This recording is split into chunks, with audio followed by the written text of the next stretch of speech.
अपने पर आए। फोन की घंटी तो सुनी मगर आलस की वजह से रजाई में ही लेटी रही। उसके पति राहुल को आखिर उठना ही पड़ा। दूसरे कमरे में पड़े फोन की घंटी बजती ही जा रही थी। इतनी सुबह कौन हो सकता है जो सोने भी नहीं देता। इसी चिड़चिड़ाहट में उसने फोन उठाया।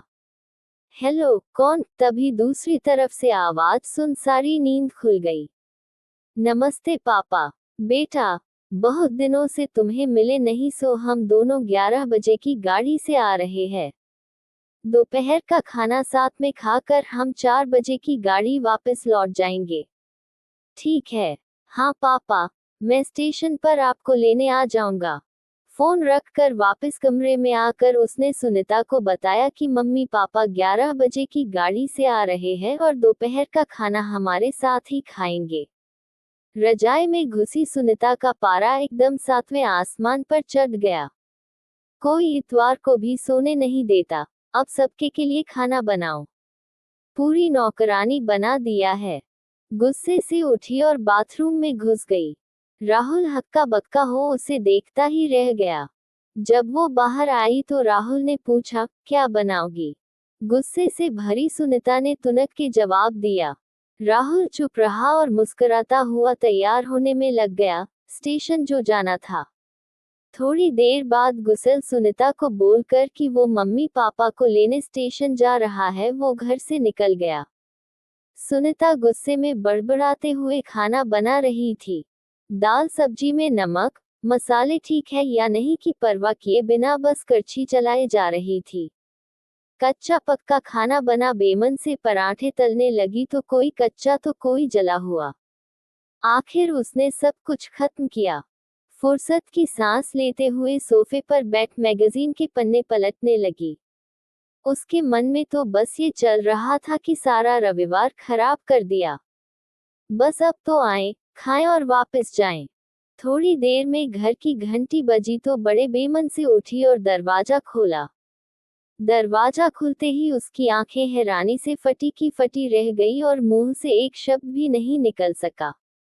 सामने राहुल के नहीं उसके अपने मम्मी पापा खड़े थे जिन्हें राहुल स्टेशन से लाया था। मम्मी ने आगे बढ़कर उसे झिंझोड़ा, अरे क्या हुआ? इतनी हैरान परेशान क्यों लग रही है? क्या राहुल ने बताया नहीं कि हम आ रहे हैं? जैसे मानो सुनीता के नींद टूटी हो। नहीं मम्मी, इन्होंने तो बताया था पर। रर रर, चलो आप अंदर तो आओ। राहुल तो अपनी मुस्कुराहट रोक नहीं पा रहा था। कुछ देर इधर उधर की बातें करने में बीत गया। थोड़ी देर बाद पापा ने कहा, सुनीता, गप्पे ही मारती रहोगी या कुछ खिलाओगी भी? ये सुन सुनीता को मानो सांप सूंघ गया हो। क्या करती? बेचारी को अपने हाथों ही से बनाए अध पक्के और जले हुए खाने को परोसना पड़ा। मम्मी पापा खाना तो खा रहे थे मगर उनकी आंखों में एक प्रश्न था जिसका वो जवाब ढूंढ रहे थे। आखिर इतना स्वादिष्ट खाना बनाने वाली उनकी बेटी आज उन्हें कैसा खाना खिला रही है? सुनीता बस मुंह नीचे किए बैठी खाना खा रही थी। मम्मी पापा से आंख मिलाने की उसकी हिम्मत नहीं हो पा रही थी। खाना खत्म कर सब ड्राइंग रूम में आ बैठे।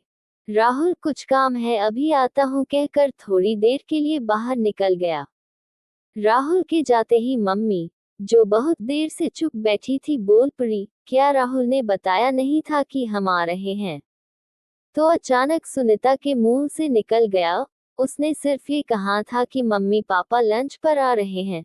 मैं समझी उसके मम्मी पापा आ रहे हैं। फिर क्या था? सुनीता की मम्मी को समझते देर नहीं लगी कि ये मामला है। बहुत दुखी मन से उन्होंने सुनीता को समझाया, बेटी, हम हो या उसके मम्मी पापा, तुम्हें तो बराबर का सम्मान करना चाहिए।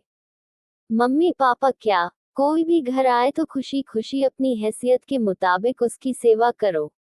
बेटी, जितना किसी को सम्मान दोगी उतना तुम्हें ही प्यार और इज्जत मिलेगी। जैसे राहुल हमारी इज्जत करता है उसी तरह तुम्हें भी उसके माता पिता और संबंधियों की इज्जत करनी चाहिए। रिश्ता कोई भी हो, हमारा या उसका, कभी फर्क नहीं करना। सुनीता की आंखों में आंसू आ गए और अपने को शर्मिंदा महसूस कर उसने मम्मी को वचन दिया कि आज के बाद फिर ऐसा कभी नहीं होगा। निश्चित ही हमें विचार करना होगा, क्या ये ठीक है? क्या ये घटना 10 में से 8 घरों में होती है? हम ही अपने बड़े बुजुर्गों माता पिता का सम्मान नहीं करेंगे तो हमारा सम्मान कौन करेगा? हम और आप भी तो एक दिन बूढ़े होंगे, तब अगर यही काम हमारे बच्चे हमारे साथ करेंगे तो क्या हमें अच्छा लगेगा? नहीं ना। आपको कहानी अच्छी लगी हो तो चैनल को सब्सक्राइब करें और वीडियो को लाइक करें। फोल्डर